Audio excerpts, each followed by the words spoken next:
مساسا idinku qabtaa saama idinku qabtaa ma wareejiyaa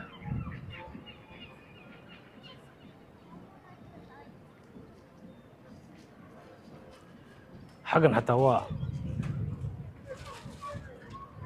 biyo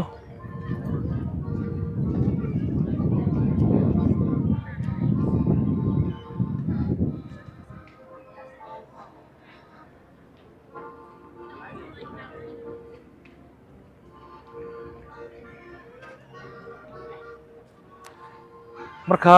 goobtan waa goob dalxiisayaashu ay imaadaan oo runtii aad u qurux badan oo maasha allah ya adkaataya fogaataya dee ha maxaan idhahdaa waxaan idhahba garaba maaye dadkaas ka daawada dee dadkaasuu iska daawada idinku